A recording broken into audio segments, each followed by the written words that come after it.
क्या बताऊं बसु, लेक्चर कौन सुनना चाहता है? गांधी जी के विचारों में किसे दिलचस्पी है?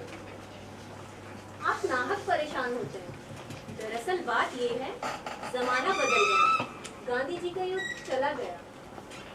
हाँ, शायद चला ही गया।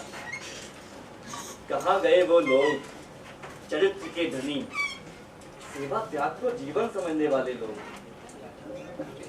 जीवन भर बहुत कुछ झेला, एक आदर्श सामने रखा, पर उसके लिए मुझे कोई गम नहीं, कोई मलाल नहीं। पर इतना सब कुछ बदल गया, देश आजाद हो गया, केवल हमारे लिए कुछ नहीं बदला। अरे हमारे लिए भी बदला है बसु। इतनी सब सुविधाएं पहले थी हमारे पास, पर दूसरों से अपनी तुलना करोगी तो अभाव ही अभाव नजर आएगा। अरे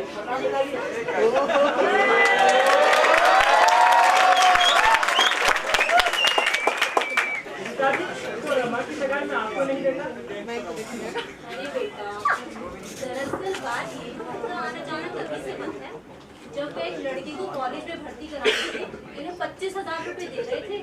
अच्छा, यह तो बड़े ताज्जुब की बात है। ताज्जुब की बात तो है ही बेटा। मेरा सखा भाई होकर वह मुझे पहचान ही नहीं पाया और उसने मुझे खरीदने की कोशिश की।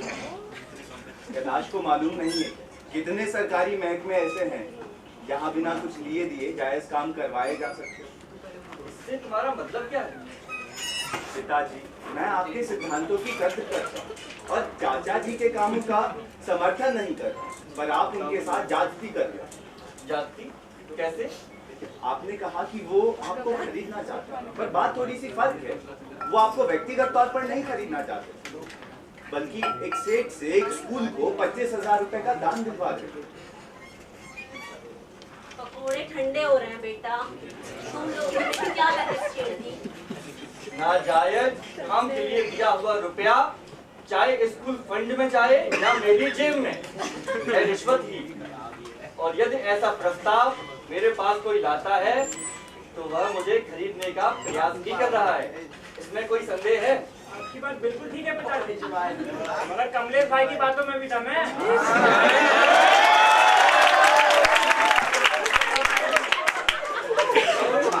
सदाचार व्यापक हो जाए तो क्या सदाचार हो जाएगा? सदाचार तो नहीं, पर रोजमर्रा का साधारण व्यवहार जरूर हो जाएगा, जिसे सब फैक्ट ऑफ लाइफ समझकर स्वीकार करेंगे। समस्या उसी की है जो भाव के साथ बह नहीं सकता। वही पुराना सवाल है, moral man in an immoral society. जब समाज ही भ्रष्ट है तो ईमानदार आदमी जिए तो कैसे? कमलेश भैया को तो बस बहस करने को मिल जाए, और कुछ नहीं चाहिए। मुंह खोलो।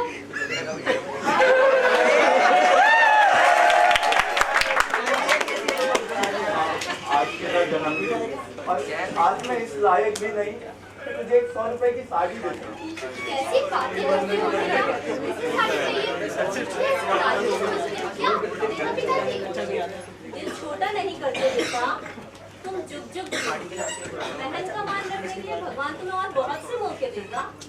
पता नहीं कब और कैसे वो मौके देगा माँ। भगवान तो उनकी तरफ है जिन्हें हम नाम धरते हैं।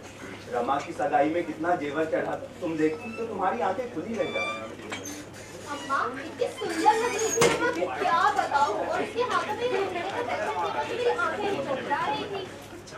हाँ रुपया बहुत से ऐप छुपा लेता है, इसमें संदेह नहीं है, मगर सच्चा मान उन्हीं को मिलता है जो ईमान से पैसा कमाते हैं। कैसी किताबी बातें करते हो कैलाश। आज के समाज में बिना बेईमानी किए हुए रुपए कमाया जा सकता है। कमलेश, ये क्या कह रहे हो? सच कह रहा हूँ पिता। मैं आपको एक बात और बता दूं, मुझे अपने बिजनेस में कभी सफलता नहीं मिलेगी और आपको सुनकर ताज्जुब है, इसकी जिम्मेदारी आप पर है। हाँ, जो सीख आपने मुझे दी है, सत्यम वदेत धर्मम चरेत, वो मुझे रोटी नहीं खाने देती। मैं आज इस लायक नहीं रह गया कि आज की दुनिया में अपना गुजारा कर सकते। ऐसा क्यों सोचते हो तुम? क्या तुम सोचता नहीं हूँ पिताजी, मैं जानता हूँ शहर में आज एक भी सफल व्यापारी ऐसा नहीं मिलेगा जो असली नकली के 2 बिक्री रजिस्टर ना रखता हो, कि जिसकी अलमारियां नंबर 2 के पैसों से ना भरी हो। मेरे जैसे 2-4 ही नालायक मिलेंगे जिसे ना पैसा कमाने की तमीज है ना हिम्मत। ये क्या कह रहे हो कमलेश? इस बात के तो पोस रहे हो। फख्र किस बात पर हो कैलाश भाई? क्या कोई मानने को तैयार है कि फला आदमी सचमुच ईमानदार है? अफसर तो यही समझता है कि जब सबके हिसाब फर्जी तो अकेले कमलेश फर्नीचर के सच्चे कैसे हो। नतीजा ये होता है कि टैक्स भी पूरा दो और अपनी ईमानदारी साबित करने के लिए दफ्तरों में जलील हो और हफ्तों खराब करो। बेटा, तुम्हारी बात में सच्चाई है और मैं तुम्हारी तकलीफ समझता भी हूँ, पर फिर भी मैं तुमसे यही कहूँगा, तुम्हारा सत्य आचरण ही तुम्हारी सबसे बड़ी पूंजी है। एक दिन समय पड़ने पर अपना आत्मबल देखकर स्वयं चकित रह जाओगे। ये सब आदर्शवादी बातें हैं। आत्मबल लेकर मैं क्या करूंगा? मुझे जरूरत रुपए की है, सरकारी ऑर्डरों की है, ठेकों की है। दफ्तरों में जाओ तो ईमानदार आदमी से कोई बात भी नहीं करना चाहता, घर में आओ तो कोई बात सुनना ही नहीं चाहता। अरे अभी तो तुमने काम शुरू किया है, क्या इतनी जल्दी हिम्मत हार जाओगे? जरा लड़की की बात भी समझने की कोशिश करें। किसके आश्रय पर हिम्मत बांधे, लेकिन आपकी जिद है कि उसका किसी से परिचय तक नहीं कराया। अरे किन लोगों की बात कर रही हो बसु? वह सब जान पहचान एक ऊपरी दिखावा है। यूं तो सब हरिभाई हरिभाई कहते हैं, पर अपना काम लेकर जाऊंगा ना, तेवर बदल जाएंगे। ये ब्रिज किशोरी है ना, ये किस दिन काम आएंगे? अगर कमलेश उनके पास खुद ही चला जाए तो कोई हर्ज है? तुमने भी क्या बात छेड़ दी बसु? पिताजी, आप उन्हें जानते हैं? क्या आप और वह राजनीति में साथ रहे हैं? अरे साथ क्या रहे हैं, इन्होंने तो उसे आत्महत्या करने से बचाया था। पिताजी, आपको लालच जिसके साथ पड़े हैं? की बात है। अब तुम भी बसु कुछ भी बात छेड़ देती हो, अब इन लोगों को बताना ही पड़ेगा। तो बात यह है कि यह लाला ब्रज किशोर कॉलेज के जमाने में बड़ा उपद्रवी था।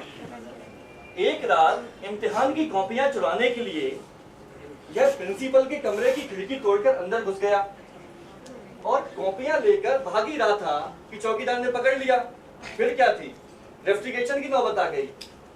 पर उस वक्त प्रिंसिपल साहब मुझे बहुत मानते थे, मुझे उनसे कहना पड़ा, इस ब्रज किशोर की ओर से पूरी जिम्मेदारी लेनी पड़ी।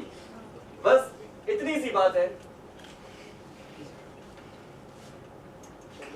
अच्छा ना सही, आप ना जाएं। अगर कमलेश ही कुछ चला जाएगा तो कोई हर्ज है? कुछ फायदा होगा जाने से? क्यों कैलाश? पिताजी, ब्रिज किशोर जी कैबिनेट में ना हुए तो क्या सही, बड़े बड़े मिनिस्टर उनके चेले हैं और पार्टी के असली दोस्त तो वही हैं। फिर ठीक है, अगर तुम सभी की यही राय है तो मैं बाधा नहीं दूंगा। पर बेटा, बहुत बड़ी आशा लेकर मत जाना।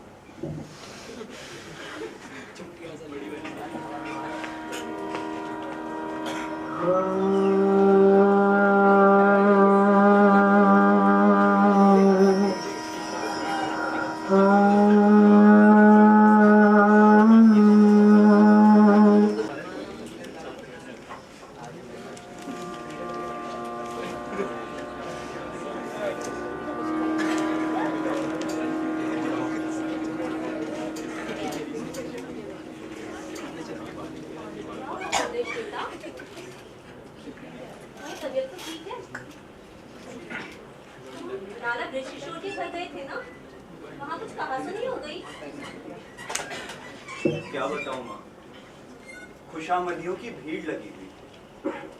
थोड़ी देर में जब मैं मौका देखकर उनके पास गया और कहा कि पिताजी के कहने से दर्शनार्थ को आया हूँ, तो कहने लगे मैं किसी लाला ब्रिज की किसी प्रिंसिपल हरिप्रसाद को नहीं जानता, अपना काम बताइए। मैं काम क्या बताता, शर्म के मारे गर्दन झुकाकर चला आया। बड़ी ग्लानि हुई कि उस जलील आदमी के सामने पिताजी का नाम लिया।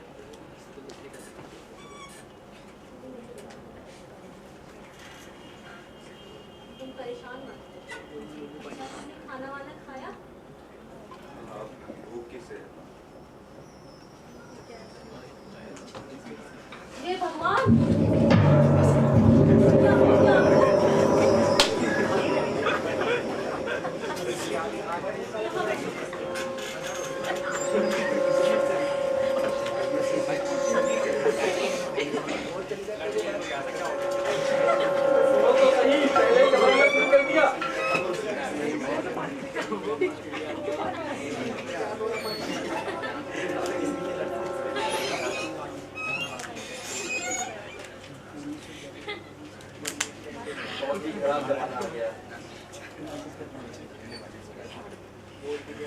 तो कॉलेज की लड़कियां कॉलेज से निकलकर बस स्टैंड की तरफ जा रही थी। एक गाड़ी उनके पास आकर रुकी, 3 आदमी उसमें से उतरे और लड़कियों का हाथ पकड़कर जबरदस्ती गाड़ी के अंदर खींचने लगे। हे भगवान, पहले तो मैं भी खड़ा रहा, समझ ही में ना आया कि हो क्या रहा है। तो लड़कियों का चिल्लाना बर्दाश्त से बाहर हो गया। फिर मैंने आगे बढ़कर एक बदमाश का हाथ पकड़कर पूछा भी कि क्या कर रहे हैं आप लोग। तो वह बोला, परे हट, छुरा खाएगा। एक ने मुझे पीछे गिरा दिया और ये चोट लग गई। बदमाश के पीछे फंस गए। पुलिस को फोन नहीं किया, खबर नहीं होगी पुलिस को। काफी देर तक तहकीकात भी होती रही, मगर तो किसी की पहचान ही नहीं गई। गाड़ी का नंबर अलबत्ता मैंने नोट कर लिया था, जो मैं अपने बयान में लिखवा चुका हूँ। पर मना छुरा खाकर नहीं आए। उन लोगों की यही बात मेरी समझ में नहीं आती। अरे दिन दहाड़े ऐसे जघन्य काम हो रहे हैं और हम सब चुपचाप बैठे रहें। जरा सोचो कि उन लड़कियों की जगह अगर अपनी बेटी रमा और रानी होती तो कैसा लगता हमें, अगर एक भी व्यक्ति उनकी मदद करने ना आता। वो तो ठीक है, पर ये तुम्हारी कोई गुंडों से लड़ने की उम्र है? अरे शोर मचाने के लिए जवानी का जोश छोड़ना चाहिए।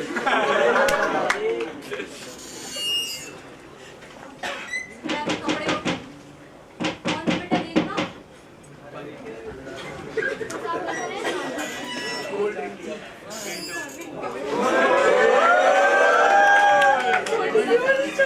विजयनगर वाले केस में आपसे पूछताछ करूंगी। कोई अपराधी पकड़ा गया? अपराधी तो भी पकड़े नहीं गए, पर कुछ ऐसे सुराग मिले हैं जिनसे लगता है जल्दी पकड़े जाएंगे, बशर्ते जनता पुलिस की मदद करे। आप तो वाक्य पे मौजूद थे ना, इजाजत हो तो एक सवाल पूछूं? जरूर। आपको 100% यकीन है कि गाड़ी का नंबर जो आपने पुलिस को दिया है उसमें कोई गलती नहीं हो सकती?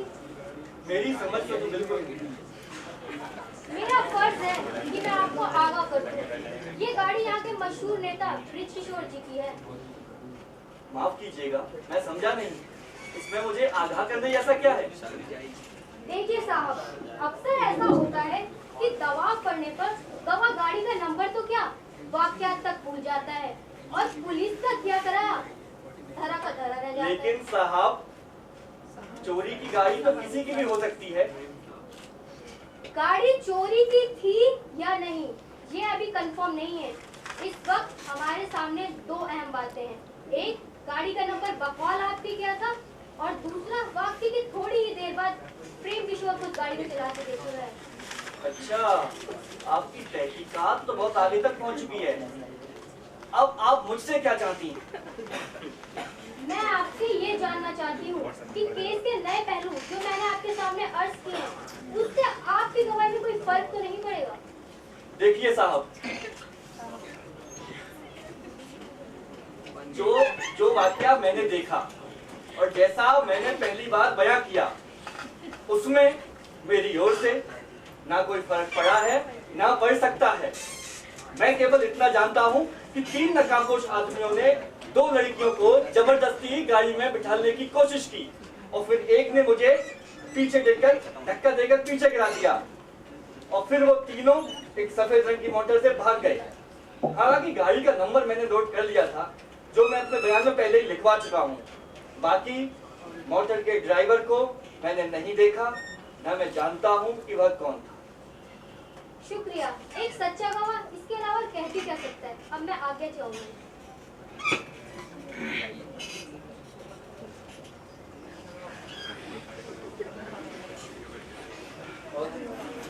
अब कपड़े बदल लीजिए, ये खाने लगा दो। अरे आज तो यूं ही खाना पड़ेगा। वारे मेरे भारत, वारे मेरे हिंदुस्तान।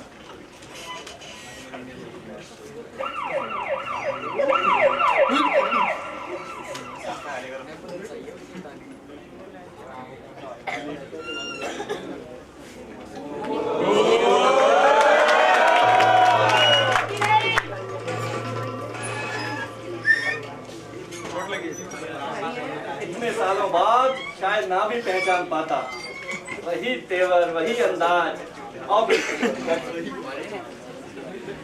अरे भाई, अब तो आपके परिवार के साथ रिश्तेदारी भी जुड़ गई है और आपका और मेरा वही पुराने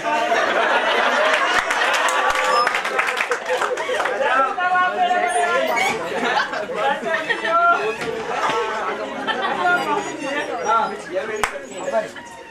राम राम जी।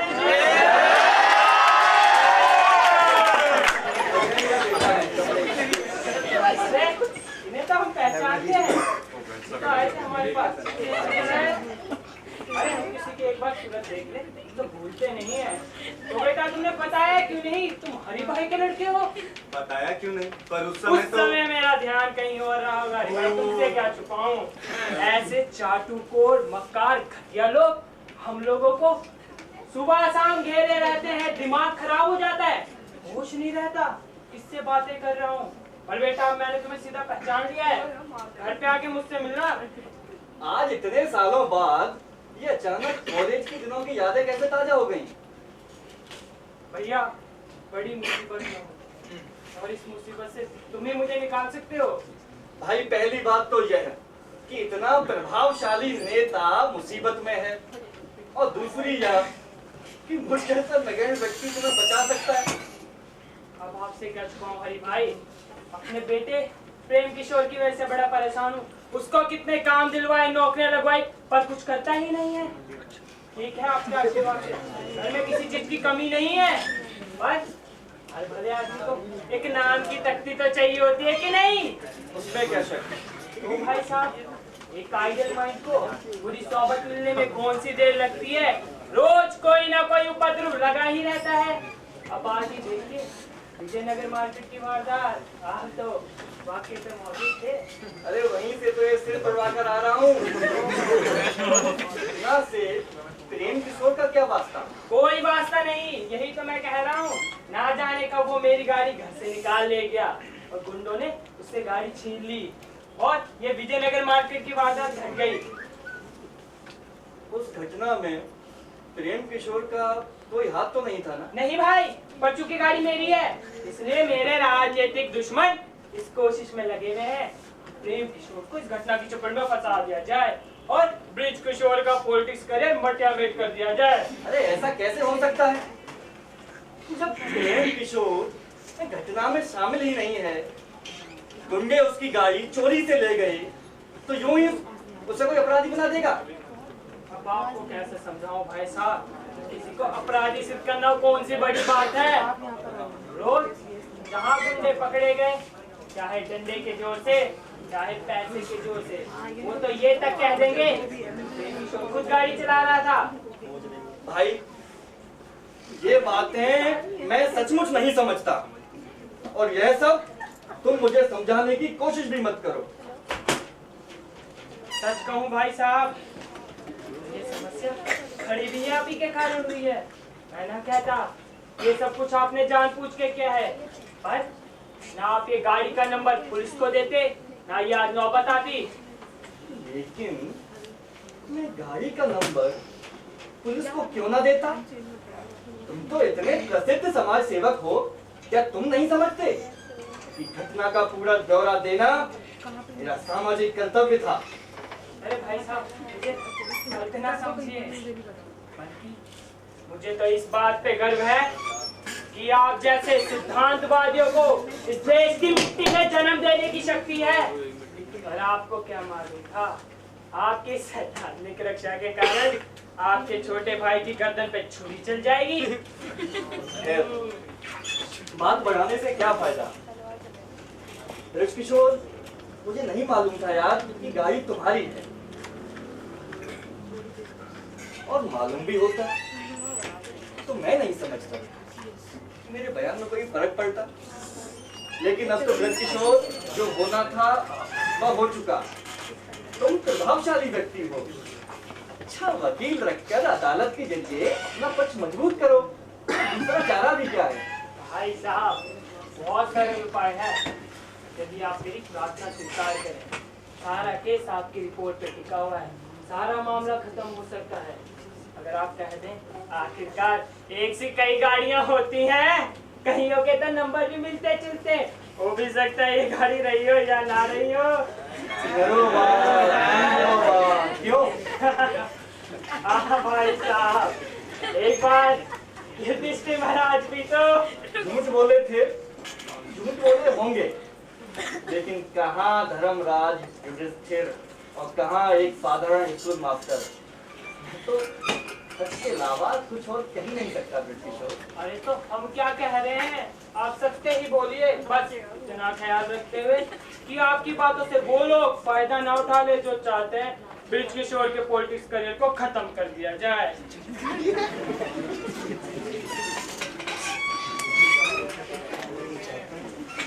अरे यार, तुम अपना पॉलिटिकल करियर लिए फिरते हो, पर तुमने एक मिनट के लिए भी उन लड़कियों के बारे में सोचा? कभी सोचा है तुमने कि हमारे इस सभ्य कहे जाने वाले समाज में क्यों इतनी बलात्कार और अपहरण की घटनाएं होती हैं? क्यों यह समाज चंद रुपयों के लिए जवान बेटियों का, बहुओं का जला दिया जाना बर्दाश्त कर लेता है? क्यों सरेआम औरतों के कानों से बालियां, गले से चैने, मंगलसूत्र तक झिझोड़ दिए जाते हैं? आज मेरी गवाही से अगर कुछ गुंडों के पकड़े जाने की संभावना भी है, तो तुम कहते हो कि मैं अपना बयान बदल लूं? इसका कारण कभी जानने की कोशिश की है तुमने ब्रज किशोर? प्रेम किशोर आपके भाई का होने वाला दामाद है, उसे भी जेल जाने देंगे? जरूर जाने दूंगा। अगर वह उन गुंडों का साथी है जो छुरा दिखाकर लड़कियों का अपहरण करते हैं और फिर मोटरों में भाग जाते हैं, तो जरूर जाने दूंगा। आप मेरा अपमान कर रहे हैं। मैंने नहीं कहा कि वो उन गुंडों के साथ था, उसे फंसाया जा रहा है। कानून की मदद से उसे बचाओ। किसी बेगुनाह को फंसाना इतना आसान नहीं है। ज्यादा उपदेश ना दीजिए। तो भाई, उपदेश सुनाने के लिए मैं तो तुम्हें बुलाकर नहीं लाया था। तो आप मेरी मदद नहीं करेंगे? पूरी मदद करूंगा, और मेरी सबसे बड़ी मदद यही है कि मैं सत्य पर कायम रहूं। सत्य सत्य सत्य।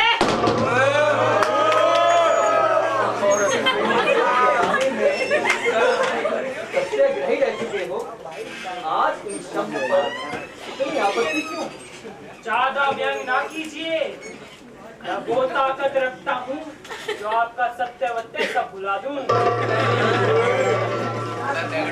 इसीलिए मुझे पहले ही आश्चर्य हुआ था, इतना प्रभावशाली व्यक्ति मेरे पास आया क्यों?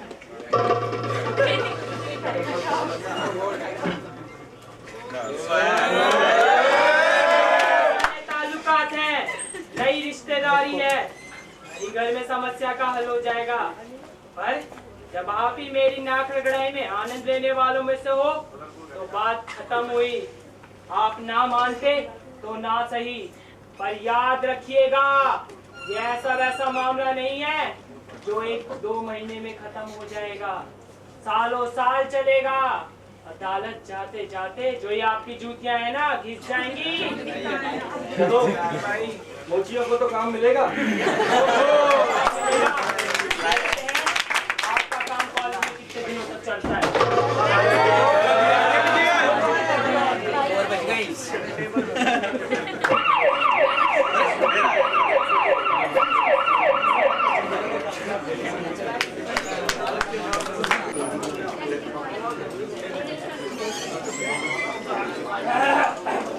अब तो खाने पीने की भी सूध नहीं रहती आपको। अरे आज वो कमेटी मीटिंग थी ना,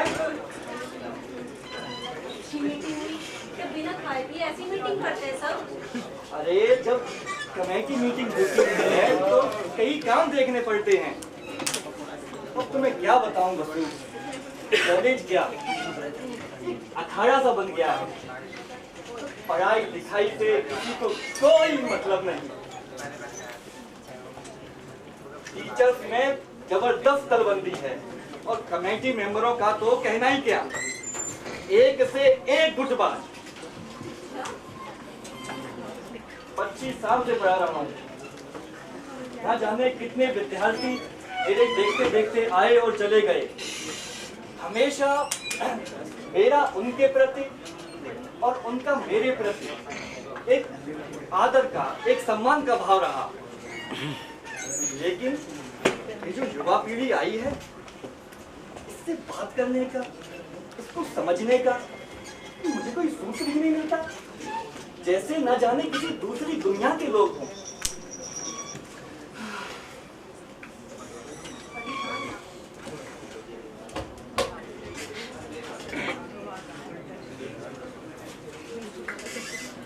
अरे बेटा क्या लिखा है इस अखबार में? हाँ, वो विजयनगर मार्केट वाला केस याद है?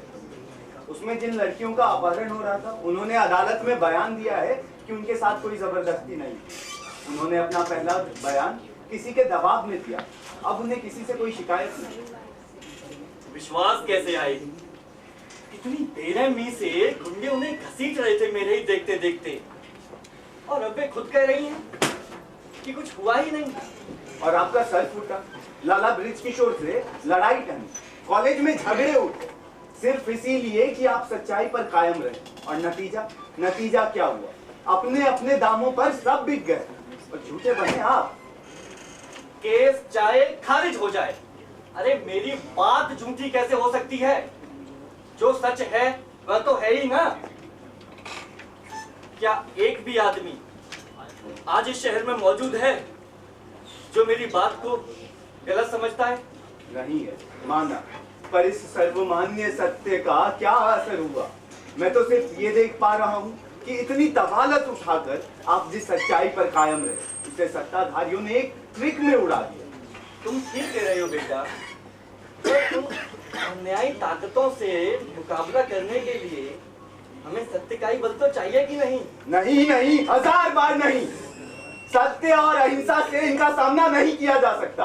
ये पशु प्रवृत्ति के लोग पशु प्रवृत्ति से ही काबू में आएंगे। गांधीवादी आज हमें रास्ता नहीं दिखा सकते। आज हमें जरूरत है ऐसे नेताओं की जो इनसे भी अधिक मक्कार, इनसे भी अधिक हिंसक हो।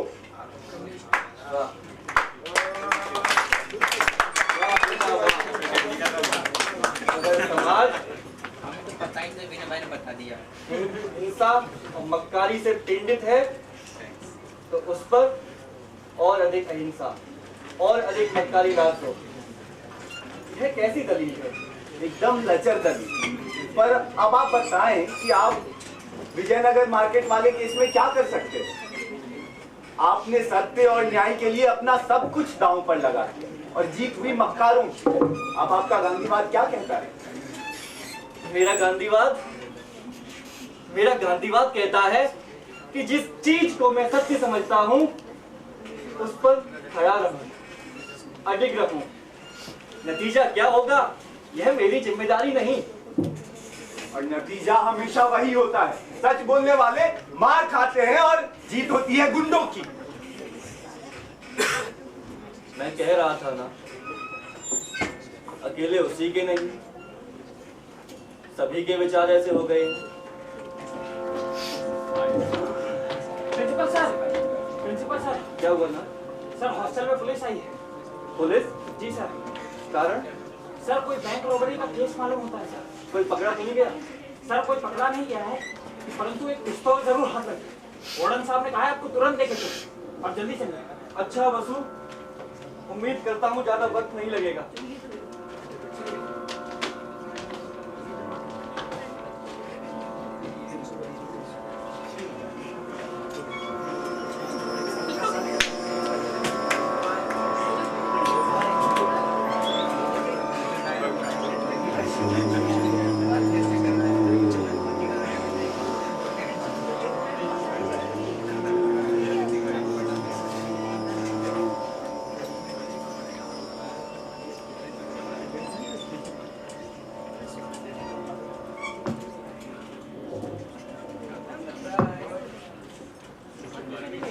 अरे रमा बेटी तुम। ताई जी प्रणाम। प्रणाम बेटा, बड़े दिनों बाद आई आज। वो भी सिर्फ 2 मिनट के लिए। जरा एक अपील है, उससे पे दस्तखत कीजिएगा। कैसी अपील है भाई? स्वतंत्र नारी लीग ने एक लॉ कमीशन की मांग की है और उसमें हमें 10,000 दस्तखत की जरूरत है और मैंने अकेले ने 1,000 दस्तखत की जिम्मेवारी ली है। सामाजिक कार्यों में इतना समय दे लेती हो तुम। और काम भी क्या है ताई, घर तो छोड़ ही दिया है। घर छोड़ दिया? पर क्यों? अरे ताई वही शादी का किस्सा सारे फसाद की जड़ है। पिताजी को पता नहीं क्यों नहीं समझ में आता कि वो दहेज मांगने वाला लड़का क्यों नहीं है मेरे योग्य। मैंने एक बार के उस लड़के वालों को अपना संदेशा लिख भेजा, तब से मेरे से मुंह फुलाए बैठे हैं। पर नंदलाल तुझे घर लौटाने नहीं आया? वो आते भी क्यों ताई, उनके पास तो सीधा साधा सा नुस्खा है कि मेरी जेब खर्च बंद करवा देना। सोचते हैं पैसे नहीं होंगे तो घर वापस आ जाऊंगी। आज तेरी माँ अगर जिंदा होती तो ये दिन नहीं। माँ होती तो पिताजी बदल जाते थे ताई। खैर अब कोई चिंता की बात नहीं है ताई। अब मैं स्वतंत्र हूँ ताई, अब मैं स्वतंत्र हूँ, अब मैं स्वतंत्र हूँ।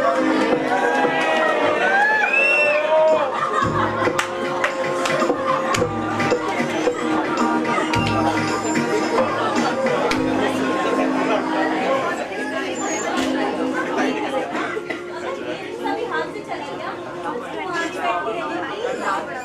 एक से लड़का मिले तो शादी करूंगी, इसमें परेशानी की भी क्या बात है ताई। और जब तक इस समाज में ये अंधविश्वास नहीं निकल जाता कि लड़कियां शादी बगैर नहीं रह सकती हैं और अगर शादी नहीं करी तो माँ बाप पे पाप, तब तक स्त्रियों पे ताई अत्याचार होते ही रहेंगे। अच्छा भाई ठीक है, तो बैठ तो सही। मैं तेरे लिए खाने को कुछ लाती हूँ। अरे रमा, क्या भाषण हो रहा है भाई? अच्छा, लड़के अपनी बात के जाहिर करते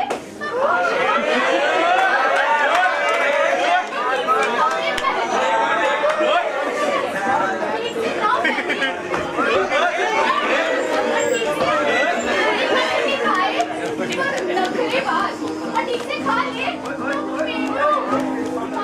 और किसी से ना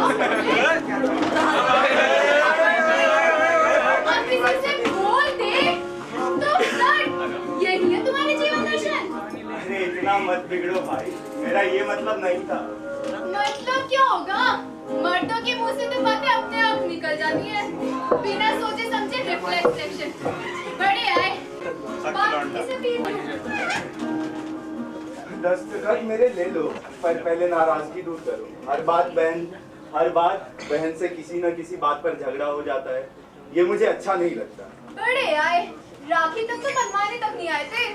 क्या कहूँ रमा, बड़ी मजबूरी थी। राखी की पहली रात मुझे बहुत जरूरी काम से नहीं जाना पड़ा। पार्टी के काम से? धीरे बोलो रमा, अम्मा सुन लेंगी तो मुसीबत हो जाएगी। तुम लोग इतनी लंबी चौड़ी क्रांति की बातें करते हो, लेकिन जो स्त्रियों पे जो अत्याचार हो रहे हैं उसके बारे में तुम क्या कर रहे हो? बहुत कुछ, पर इतना समझ लो कि लीपा पोती करने से, लॉ कमीशन बिठाने से जुल्म नहीं मिटते। कैसे मिटते हैं? हमारा आर्थिक, सामाजिक, राजनीतिक ढांचा ऊपर से नीचे तक सड़ चुका है। पहले इसकी जड़ में डायनामाइट डालकर इसे उड़ाना होगा। मसलन समय आने पर बताऊंगा। सूरत देखकर पहली बार नहीं, शागिर्द की लियाकत देख। तुमने जो सीखना था सीख चुके कुछ सीख लिया, कुछ सीखना बाकी है।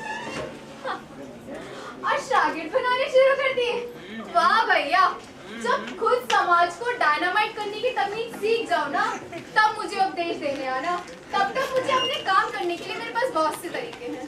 मैं जानता हूँ, पेटिशन, प्रदर्शन, भाषणबाजी, बहुत हुआ तो घेराव, ये भी कोई तरीके हैं। हमने इन्हीं तरीकों से जनता को जागरूक और सरकार को एक्शन लेने में मजबूर कर रखा है। ये तुम्हारा ख्याल है रब, दरअसल ये भी उनकी चाल है जिनके हाथों में सत्ता है। कोई छोटी बहुत सुधार करा दी, कोई छोटी मोटी मांगे मान ली, जिससे जनता का असंतोष काबू में रहे। इसे कहते हैं कॉस्मेटिक चेंजेस, लीपा पोती। आपकी लफ्जी डायनामाइट आपको ही मुबारक हो।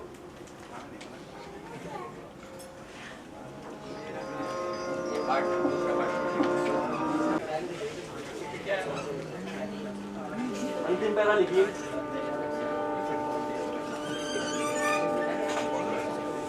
जो विद्यार्थी पढ़ाई खत्म करके जीवन संग्राम में उतर रहे हैं, उनके साथ मेरी हार्दिक सहानुभूति है। विद्यार्थी जीवन छोड़कर जिस दुनिया में आप लोग प्रवेश कर रहे हैं,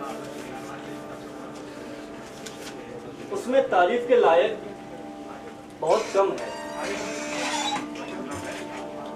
जीवन को पास से देखने पर आप उन आदर्शों का नितांत अभाव पाएंगे जिनका आदर करना आपको सिखाया गया है। पर इसका मतलब यह नहीं कि वह न्याय, प्रेम, सत्य के सिद्धांत गलत साबित हो गए हैं, बल्कि उनमें विश्वास जगाना ही आज के बीमार समाज की दवा है। इस ध्येय की पूर्ति के लिए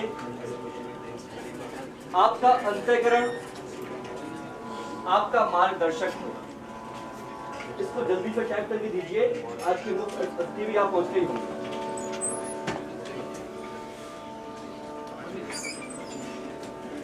कंपनी मार्च स्टार्ट।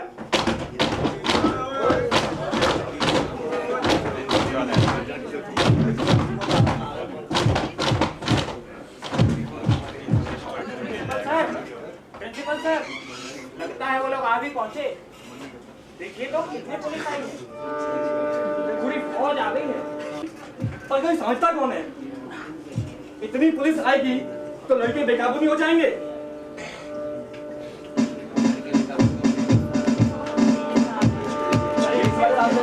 चाहते हैं हम लोग अभी अंदर नहीं जा सकते। तुम यहाँ खड़े होके कानून मत छोड़ो। देखिए प्रिंसिपल सर अभी बिजी है।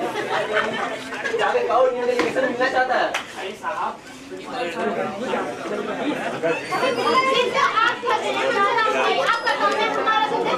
क्या बात है? सब खैरियत तो है? खैरियत कहाँ से होगी सर? बात पुलिस का आतंक तो देखिए। आतंक? यस सर, आतंक। इतनी बड़ी पुलिस फोर्स कैंपस में घुस आई है, हर किसी की तलाशी ले जा रही है। क्या हम तो रुक सकते हैं? कोई कहता है यहाँ मत बैठो, कोई कहता है वहाँ मत बैठो। क्या ये कंसंट्रेशन कैंप हो गया? सर, हम लोग जैसे इंसान हो गए, भेड़ बकरी हो गए। तुम लोग चलकर पांचाल में बैठो, मैं उनके अधिकारी से अभी बात करता हूँ। ऐसा करने का सर, आप बताइए उन्हें अधिकार किसने दिया? यूनियन टेलीविजन वालों से आपकी बातचीत तो हुई थी, आप भूल गए क्या? नाराज मत हो, पांचाल में चलकर बैठो, मैं उनके अधिकारी से बात सर, करता आपको हूँ। एक बात बता दूं, अगर पुलिस की बेहोशी बंद नहीं हुई तो हम लोग कन्वर्सेशन नहीं करेंगे। चलो पांचाल में चलकर बैठो, मैं उनके अधिकारी से बात करता हूँ। मेरे बात हो गया। किशोर मुर्दाबाद, मुर्दाबाद, मुर्दाबाद। पुलिस की गुंडागर्दी नहीं चलेगी, नहीं चलेगी, नहीं चलेगी। पुलिस की गुंडागर्दी नहीं चलेगी, नहीं चलेगी, नहीं चलेगी। नारेबाजी हो रही है। किशोर वापस जाओ, वापस जाओ, वापस जाओ। पुलिस प्रशासन मुर्दाबाद, मुर्दाबाद, मुर्दाबाद।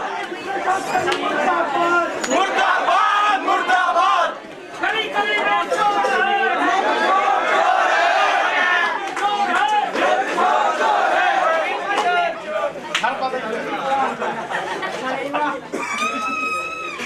तो मेहरबानी करके अपने आदमियों को कहिए सफर पे काम में, जो बेकार बल प्रदर्शन करके लड़कों को ना भड़काएं। अरे आपको अपने अधिकारों की पड़ी हुई है कि प्रिंसिपल साहब को खबर क्यों नहीं की गई? अरे मैं पुलिस को ना लेकर आया तो तुम्हारे लड़कों को कौन कंट्रोल करता? बताइए बताइए, लड़कों को कंट्रोल कौन करता? कंट्रोल करने की जरूरत भी नहीं पड़ती चेयरमैन साहब, आप मेरी बात तो समझिए। पुलिस का रौब दिखाने से आग भड़कती है, बुझती नहीं। सच तो ये है, जहाँ अध्यापक योग्य नहीं होते वहाँ लड़के बेकाबू हो जाते हैं। क्यों बोले राम जी, आप मेरी बात से सहमत नहीं है? आपने बिल्कुल नहीं कहा। जहाँ पे अध्यापक अयोग्य होते हैं वहाँ तो छात्र बेकाबू हो ही जाएंगे। तो सवाल ये है कि आप लोग अगर लड़कों को अनुशासन में नहीं रख सकते तो मुझे यहाँ पे चेक करने के लिए बुलाया गया था। क्यों प्रिंसिपल? देखिए साहब, लड़कों से पूरी बात ठीक हो चुकी थी। उन्होंने कहा था कि दीक्षांत भाषण खत्म होने तक किसी प्रकार का कोई हंगामा नहीं होगा, लेकिन इतनी पुलिस फोर्स देखकर उन्होंने ठीक ही अर्थ निकाला कि हमें उन पर विश्वास नहीं और समझौता रद्द हो गया। अरे आपके विद्यार्थियों ने बैंक लूटा, उसके साथ भी आपका समझौता हुआ था। इस बात का जवाब आपको अदालत में मिलेगा।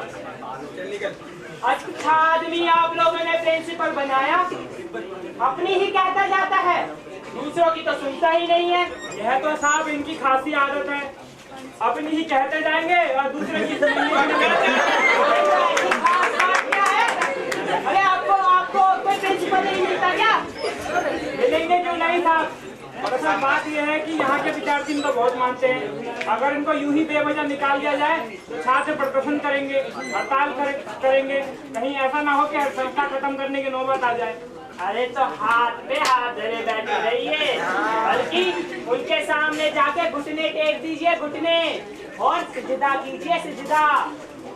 अरे ऐसा भी क्या डरना? अरे हड़ताल होगी फिर खत्म भी हो जाएगी। अरे कोई ना कोई सूरत तो निकल ही आएगी। याद रखिए, संस्था से बड़ी व्यक्ति नहीं होता, इसमें क्या संदेह है? और ऐसी संस्था टूट ही जाए नुकसान क्या?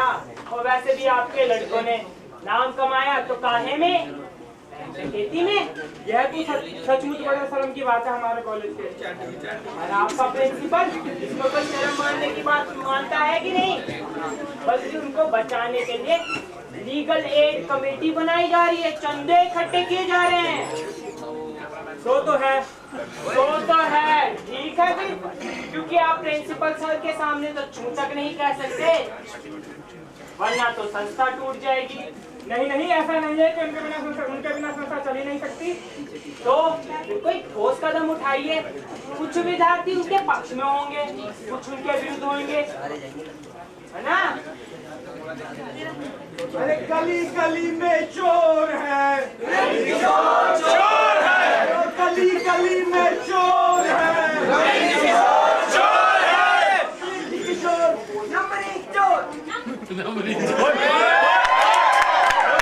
आप कीजिएगा साहब, हालात हमारे काबू से बाहर हो रहे हैं। अब मेरी राय में आपका यहाँ ठहरना बिल्कुल मुनासिब नहीं है। आपका क्या? मेरी राय क्या, मेरी दरखास्त है साहब, पीछे के रास्ते से चलने की तकलीफ कीजिए। वहाँ एक गाड़ी खड़ी हुई है, उसका ड्राइवर एक हथियारबंद पुलिसकर्मी है, वो आपको सुरक्षित घर तक छोड़ देगा। जल्दी कीजिए, आपको निकलना चाहिए।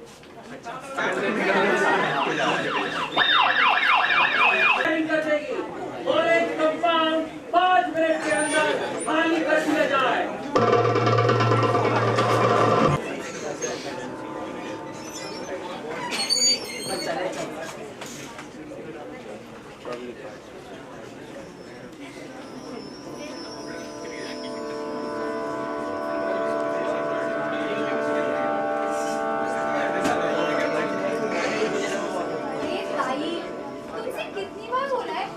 सिलाई बुनाई का काम लेके मत बैठा करो, आंखें खराब कर दोगी क्या?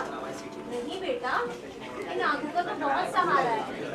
एक समय था जब जीवन में दो ही सत्य रह गए थे, जेल और बेकारी। मैंने खुद से सीख कर ही अपना घर चलाया। क्या पता वो दिन देखने को मिल जाए। नहीं ताई, कैसी बातें कर रही हो? ताऊ के जीतेंगे जरूर। तुम देखना, अखबारों में इतनी चर्चा है और कोई यूं ही इतने पुराने प्रिंसिपल को ऐसे नहीं निकाल देगा। जरा उन स्टूडेंट से तो पूछिए, अगर वो प्रिंसिपल ना रहे तो वो कॉलेज ही नहीं ना रहेगा।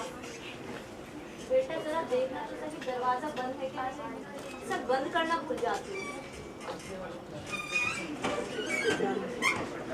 बंद है ताई। क्या जमाना आ गया। एक समय था रातों में भी खुले दरवाजे रहते थे, अब बंद दरवाजे के पीछे बैठना पड़ता है।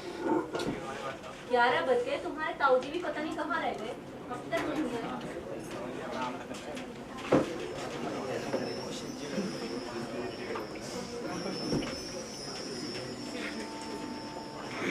अरे रमा, अच्छा बात हो गई। कोई खास बात? नहीं, पर अब न जाने कब मिलना हो। कहीं जा रहे हो? हाँ, पार्टी ने फैसला कर लिया। जाओगे कहाँ? मध्य प्रदेश, आदिवासियों के बीच। सोच विचार कर ही लिया है, तो कोई क्या कह सकता है? तुम कभी मेरी बात नहीं समझोगी रमा। एक बात तो तुम मुझे बताओ, इतना अन्याय, इतना शोषण हमारे चारों ओर ही है, कोई कैसे इन सबको अनदेखा कर कर मध्य प्रदेश के सुदूर जंगलों में कैसे अपना कर्तव्य ढूंढता है? क्या ये पलायनवाद नहीं है? क्या ये रोमांटिज्म नहीं है, चाहे पार्टी के हुक्म से क्यों ना हो? सुनो, तुम बात कर रही हो शहराती मध्य वर्ग के दुख दर्द और शोषण की। यह सब है, इससे किसे इनकार हो सकता है? पर यही समझने की बात है, ये वर्ग ऐसा नहीं है जिसको संगठित करके क्रांतिकारी शक्ति पैदा की जा सके। इसके लिए हमें जरूरत है ऐसे समुदायों की जिनके पास रोटी और लंगोटी के अलावा और कुछ नहीं, और अब वह भी उनसे छीना जा रहा है। जब उनके दिलों में सुलगते विद्रोह को सही दिशा मिलेगी तो ऐसी जबरदस्त क्रांतिकारी शक्ति पैदा होगी जो इस अन्यायी समाज को उखाड़ फेंकेगी। तुमसे पहले भी ये सपना कईयों ने देखा, और हुआ क्या? कोई पुलिस की गोलियों के शिकार हुए, और कोई जेलों में जिंदा दफन, और कोई सरकारी गवाह बने, और अब झूठे नामों से नौकरियां कर रहे हैं। ये लंबी लड़ाई है रमा, इसमें हार और जीत के दौर तो आते रहेंगे। दौर कहाँ से आएंगे भैया? ये क्या बराबरी की लड़ाई है क्या? कोई भी हिंसक आंदोलन आज के समय में सरकार के सामने टिक सका है क्या? ऊपरी नजर से ऐसा ही लगता है, पर इतिहास में मिसालें भरी पड़ी हैं। न जाने कितनी अजय समझे जाने वाली ताकतें चुनौती पाते ही ढह गई। तुमसे बहस करना फिजूल है। तुम इस समय जाने की बातें कर रहे हो जब ताऊजी इतनी परेशानी में है, उन्हीं को यूं ही अकेला छोड़ जाओगे? उनकी हालत देखकर मुझे बड़ा दुख होता है रमा, पर इस अन्यायी समाज में और हो ही क्या सकता है? कोई सच्चाई पसंद आदमी इसमें जी सकता है? मैं और क्या कहता हूँ? वो तो ठीक है भैया, लेकिन बेटे का बाप की तरफ कोई फर्ज है कि नहीं? देखो, भावुकता की बात और है, पर सच्चाई तो ये है कि मैं उनकी मदद कर ही नहीं सकता, कोई नहीं कर सकता। उनके अपने सिद्धांत हैं, अपने विचार हैं। ऐसा नहीं है कि उनके विरोधियों को ठिकाने नहीं लगाया जा सकता, उसके तरीके हैं, मगर उनका गांधीवाद उन तरीकों की इजाजत नहीं देता। तो क्या सोचा है? एक दिन चुपचाप चले जाओगे और वापस लौट के नहीं आओगे? एक दिन नहीं, आज, पर चुपचाप नहीं जाओ, बता कर माँ और पिताजी को असलियत मालूम होनी ही चाहिए, चाहे कितना ही वो मेरा विरोध करे, चाहे कितना ही उन्हें मेरा बुरा लगे। कहाँ जा रहा है? बता तो रही है ताई जी, कमलेश भाई किसी नए काम से बाहर जा रहे हैं। नया काम है तो घर से बाहर जाना पड़ेगा। हाँ माँ, यह काम ही कुछ ऐसा, मुझे उन बर्बाद बस्तियों में जाकर रहना है जहाँ लोग भूल गए हैं कि वो इंसान है, कि उनके भी कुछ अधिकार हैं, कि सदियों से मान्यता प्राप्त जुल्म मिटाए जा सकते हैं। 24 घंटे 12 महीने जो लड़ाई चलती है उसमें हिस्सा लेने वाला घर पर बैठा आराम से रोटी खाए, ये नहीं हो सकता। क्यों नहीं बेटा? अगर सच्चा सेवा भाव मन में हो तो ये काम घर से क्यों नहीं किया जा सकता? क्योंकि माँ, न तो यह दरिद्र नारायण की सेवा है, न दलितों का उद्धार। यह है युद्ध, बल से, छल से, संगठन से, हथियारों से। हथियारों से? नहीं बेटा नहीं, तू चाहे जो कर, मगर हिंसा का रास्ता मत अपना। हिंसा कह देने से कोई चीज बुरी नहीं हो जाती माँ। अत्याचारियों, अतिताइयों को मारना धर्म का काम है। क्या राम और कृष्ण के चरित्र हमें ये सीख नहीं देते?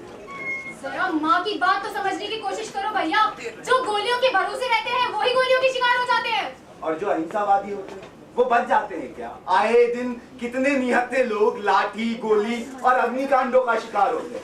तुम लोग अखबार नहीं पढ़ते क्या? अपने भाई का खबर नहीं हो बेटा। पहले तूने बाप ने बहुत सुख किया, अब रही गई कसर तू पूरी करेगा।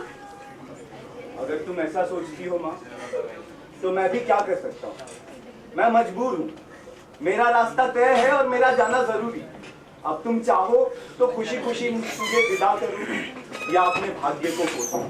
ऐसा भाग्य और किसका होगा बेटा? कितना मुश्किल होता है अपनी बात किसी को समझा पाना। इतना तो मैं समझ रही हूँ भैया, जब तुम्हें माँ के आंसू नहीं रोक सके तो और किसी के नहीं रोक सके। पर ये इसीलिए नहीं कि मैं उन आंसुओं की कदर नहीं कर, पर अगर माँ की बात मानकर मैं अपना चुना हुआ रास्ता छोड़, अगर मैं अपनी गर्दन झुकाकर अपनी जबान दबाकर इस अन्यायी समाज में फिट हो जाऊं, तो ये मेरे लिए जिंदा मौत हो। अगर अम्मा ये बात समझ जाए तो उन्हें मेरे जाने का रंज न होगा। जीवन कितना निष्ठुर है और जीना कितना मुश्किल। बल्कि कहो इज्जत से जी। असली मुश्किल वही है, आज के इस अनैतिक समाज में अपनी इंसानियत के साथ जी सकना, यही असली कसौटी है। तुम खुद इसकी मिसाल हो। तुमने पिता का घर, धन दौलत, सब सुख सुविधाएं सब ठुकरा दिया। किस लिए? क्योंकि तुमने जीने की राह चुनी और वो कांटों की राह है। इसलिए मुझे उम्मीद है कि तुम मेरी बात समझोगे। मैं समझ रही हूँ भैया, लेकिन इससे क्या घर की ट्रेजेडी कम हो जाएगी? ट्रेजेडी तो रमा इस सारे समाज की है, फिर यही घर कैसे बचा रह जाएगा?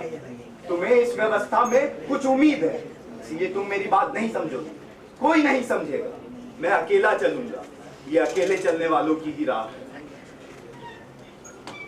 अरे तुम दोनों भी यहाँ हो, चलो अच्छा हुआ। क्या कहा ताऊ जी? बेटा वो सब पूरी मदद करेंगे। कई नामी वकील हमारा साथ भी दे रहे हैं, वो भी बिना फीस के। ये तो बड़ी अच्छी बात है। हाँ यह तो ही अच्छी खबर। एक खबर और भी है। क्या? महत्वपूर्ण घोषणा है। तुम्हारी ताई कहाँ है? अरे वसु, वसु। मुसीबत का ऐलान लेकर आए हो क्या? मुसीबत तो है, पर घबराने की कोई बात नहीं। हमारे दोस्तों ने एक नया ही गुल खिला दिया। क्या हुआ? वह बैंक डकैती वाला केस याद है, जिसमें हमारे कॉलेज के कुछ लड़के फंसे हुए हैं।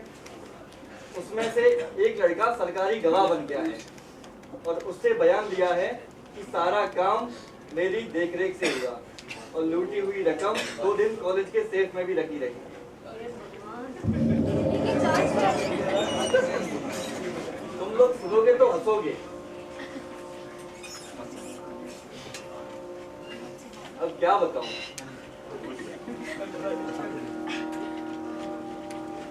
मेरा एक विद्यार्थी पुलिस अधिकारी है, वो आकर बता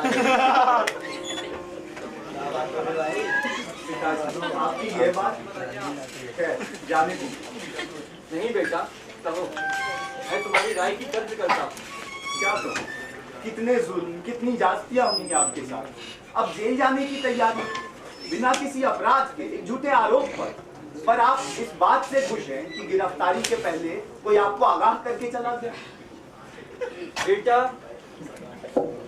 अंधेरा अपनी जगह सत्य है तो उजाला भी है।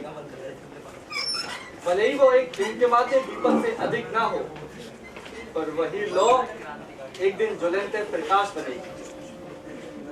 आपका व्यक्तित्व बहुत बड़ा है, पर मुझे अफसोस तो इस बात का है कि जो संघर्ष और त्याग आप कर रहे हैं उसका इस समाज में कोई मतलब नहीं, बल्कि इस तरह से चुपचाप जुल्म बर्दाश्त करने से अन्यायी सत्ता का गढ़ बजाय कमजोर होने के और मजबूत होता है। बेटा, ना तो मैं किसी का गढ़ तोड़ने चला हूँ, ना सामाजिक क्रांति करने निकला हूँ। मैं तो केवल एक ही गढ़ पहचानता हूँ, अपने अंतःकरण का गढ़। बस उसको सुरक्षित रख सकूं। इसके अलावा मेरे लिए कुछ भी करना संभव नहीं। चल बेटे महेश, आज तो वक्त से घर आया है। मुझे परोसी खाना खिला।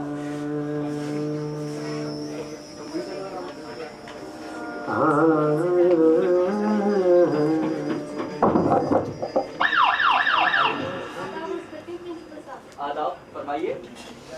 आपने शायद मुझे पहचाना नहीं। विजयनगर वाले केस में आपसे पूछताछ करने आई थी। इंस्पेक्टर सलमा हसन, मेरी गिरफ्तारी का वारंट लेकर आई हैं। जी नहीं, ऐसा होता तो मैं सादे लिबास में ना होती, मैं तो ज़्यादती हैसियत से आपसे मिलने आई हूँ। तशरीफ रखिए, आपका स्वागत है। प्रिंसिपल साहब, बड़े पशु पेश के बाद आपके सामने हाजिर हुए। एक बात जो मैं जानती हूँ, बताए बगैर मेरा ज़मीर मुझे चैन नहीं लेने दे रहा। ऐसी क्या बात है? प्रिंसिपल साहब, दरअसल बात यह है कि आपको जान से मारने की साजिश की जा रही है। मुझे? नहीं भाई, आपको शायद कोई गलतफहमी हुई है। मेरा तो कोई दुश्मन नहीं। यकीनन, पर आपको अपना दुश्मन समझने वाले लोग हैं। कौन है वो लोग? अब मुझसे किसी का नाम ना कहलवाइए प्रिंसिपल साहब। आप तो जानते ही हैं, विजयनगर वाला केस अपने आखिरी मुकाम पर है। जहां आपकी गवाही हुई, मुजरिमों को सजा हो जाएगी। अपने बचाव के लिए वो लोग एक ही सूरत मानते हैं, आपको अदालत ना पहुंचने दिया जाए।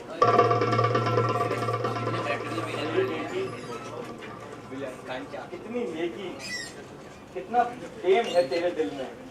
हाँ, शायद तुम्हारे जैसे लोगों की वजह से ही इस दुनिया में इंसानियत कायम है। नहीं प्रिंसिपल साहब, मैं तो शर्मिंदा हूँ कि एक नेक इंसान के साथ ऐसी नापाक साजिश हो रही है और मैं कुछ नहीं कर पा रही। बेटी, ये एहसान मैं तेरा कभी नहीं भूलूंगा। अब मैं अपनी बात कहती हूँ, अब मैं देखती हूँ।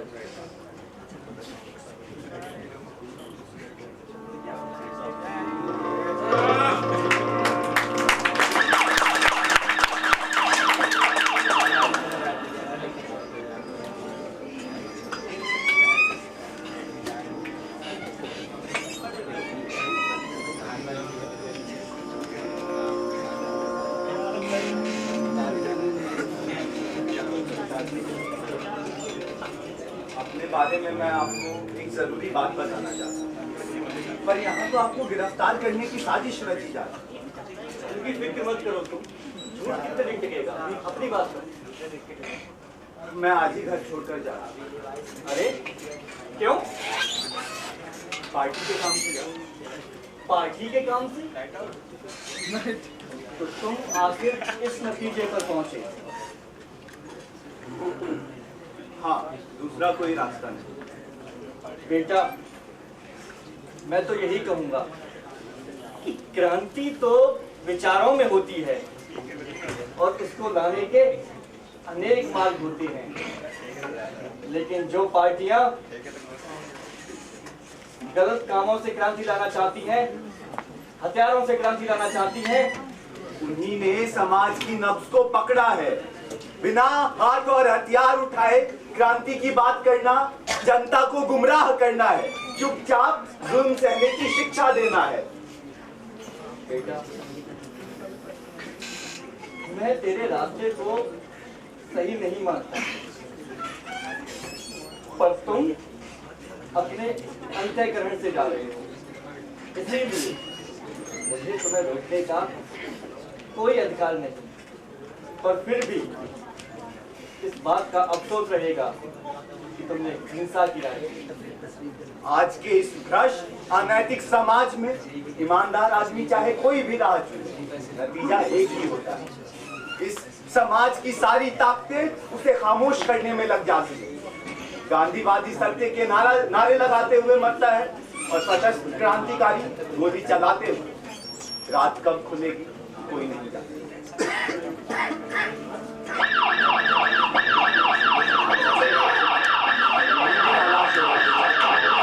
मैं चलता हूँ।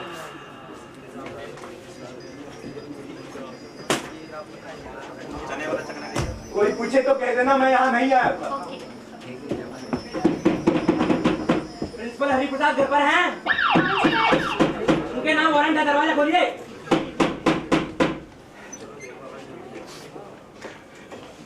माफ कीजिए प्रिंसिपल साहब, ये वारंट। नाथ साहब, लाइए। आपने तो पढ़ा ही होगा इसे। आपकी निजी ख्याल क्या है? मेरा निजी ख्याल क्या है इसकी कोई अहमियत नहीं है। मुझे तो सिर्फ अपना फर्ज अदा करना है। आपको मेरे साथ चलना होगा। आप बाहर इंतजार कीजिए। जल्दी कीजिए। हाँ बेटा, तू नहीं आया, ना जाने कौन पूर्व जन्मों के किस संबंध से हमसे हिसाब चुकाने आया। तुम तो उसे अपना बेटा समझ लेता है।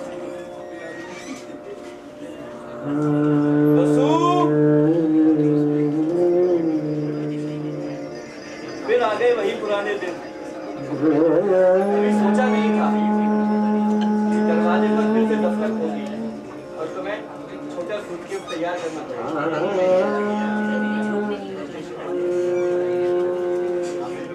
बहुत जल्दी झूठा तुम देखता। यहाँ की चिंता मत करना, हाथ में पैसा काफी है, साथ के लिए रवा नहीं।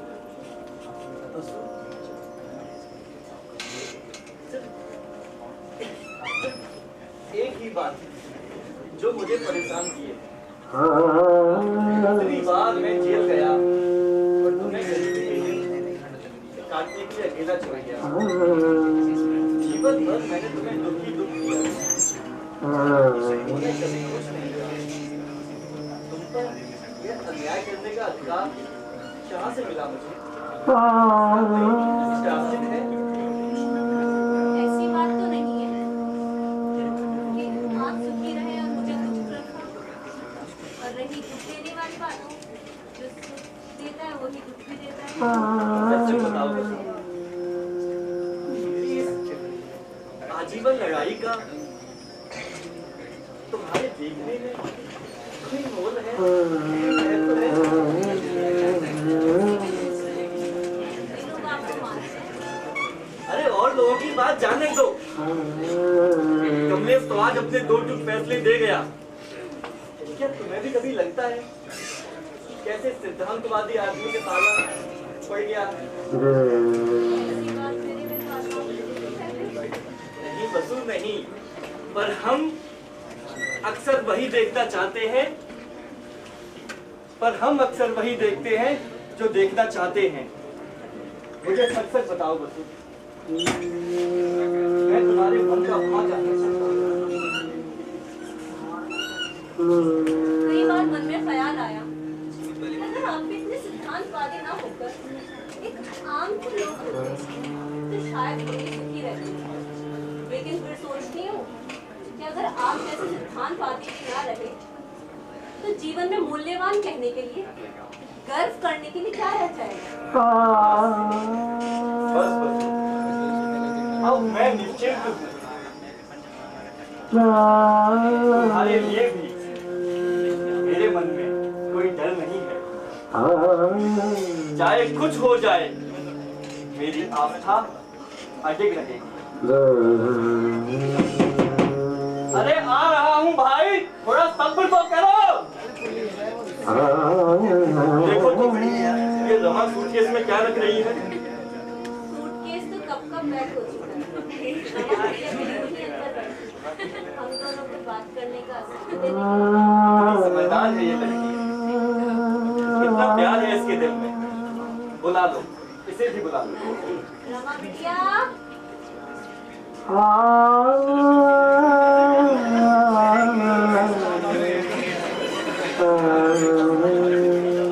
कमलेश चला गया, रानी ने लहरें चुराई, भगवान ने रमा बिटिया को हाथ पाया।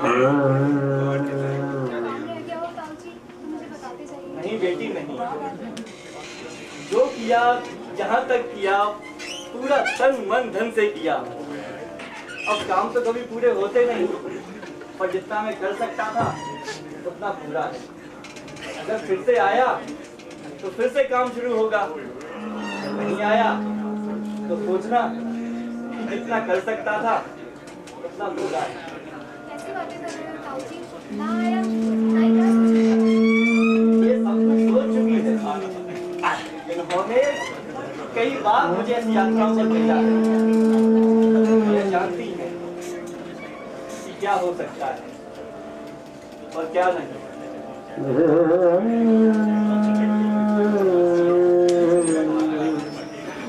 Oh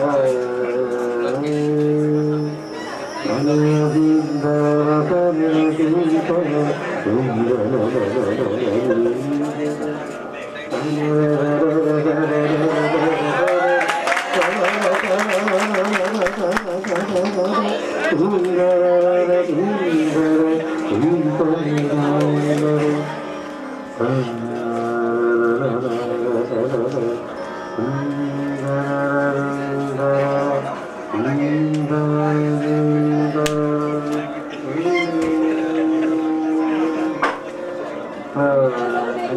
आवाज है?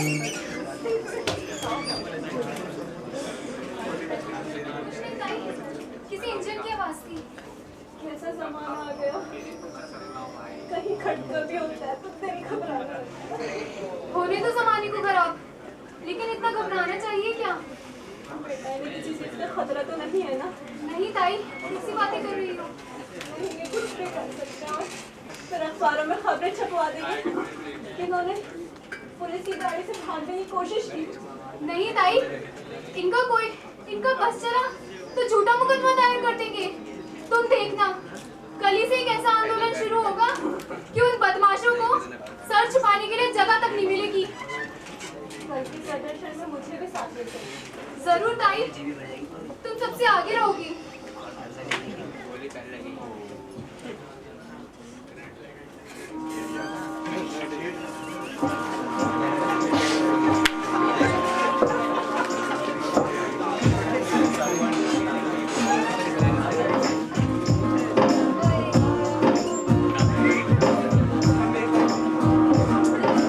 वक्त न ठहरा है, ये वक्त न ठहरेगा, यूं ही गुजर जाएगा, घबराना कैसा, हिम्मत से काम लेंगे, घबराना कैसा, हिम्मत से काम लेंगे, घबराना कैसा। ये वक्त न ठहरा है, ये वक्त न ठहरेगा, यूं ही गुजर जाएगा, घबराना कैसा, हिम्मत से काम लेंगे, घबराना कैसा।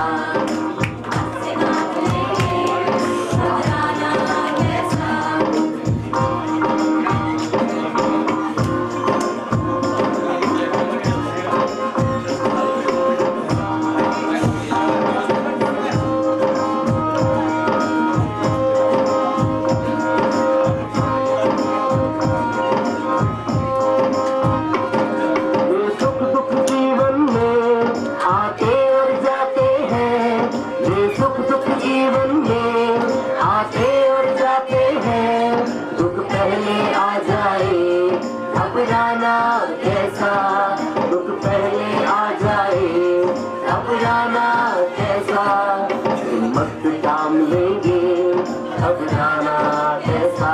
हिम्मत से काम लेंगे, घबराना कैसा।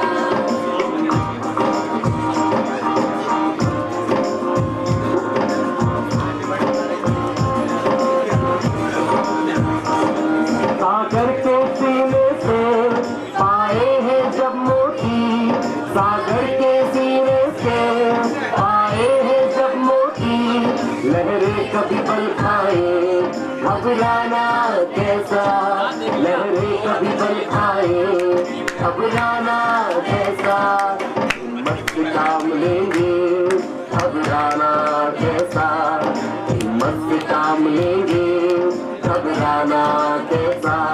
ये वक्त न ठहरा है, ये वक्त न ठहरेगा, यूं ही गुजर जाएगा, घबराना कैसा, हिम्मत से काम लेंगे, घबराना कैसा, हिम्मत से काम लेंगे, घबराना कैसा, हिम्मत से काम लेंगे, घबराना कैसा।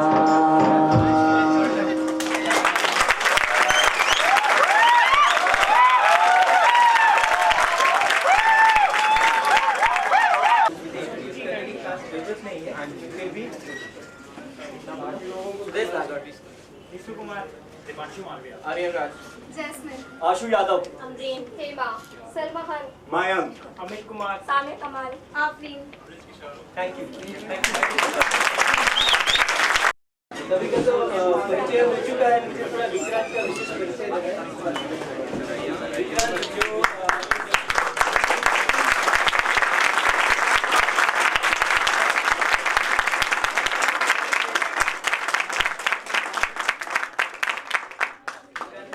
नाटक का निर्देशक है और वो भी कभी दयाल सिंह कॉलेज में हिस्ट्री ऑनर्स पढ़ा करते थे।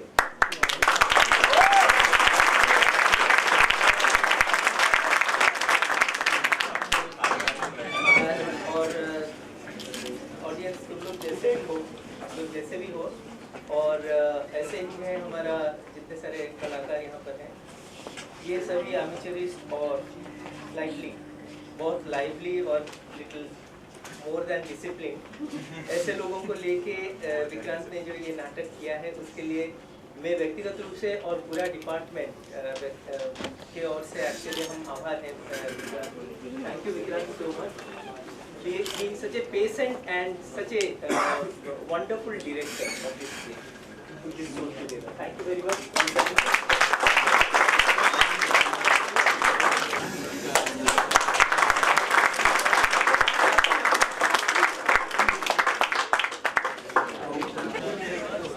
मैं तो ये मेहनत करके आवाज़ कह रही हूँ। विक्रांत कह रहे थे कि बच्चों ने पहली बार रंगमंच पर कदम रखा है, तो ये बहुत ही हमें प्रेरणा मिली। हम बातें भी करेंगे इनसे, और मुझे ये सबसे ज़्यादा खुशी है कि ये नाटक एक कॉलेज में हो रहा है, क्योंकि कॉलेज ही है जो हमारे एक तरह से भविष्य संभालते हैं, और यहीं पे हम बच्चे समझते हैं कल के नागरिक हैं, कल के चालक हैं समाज के, वही यहाँ समझते हैं कि कला और प्रदर्शन और समाज और न्याय की लड़ाई का क्या संबंध है। तो मैं ज़्यादा नहीं बोलूँगी, मेरा एम सिर्फ यही है कि ललित जी मेरे पिताजी थे, लेकिन मुझे बहुत खुशी है कि आप लोगों ने इतना बड़ा प्रयास किया। मेरी शुभकामनाएं आपके साथ।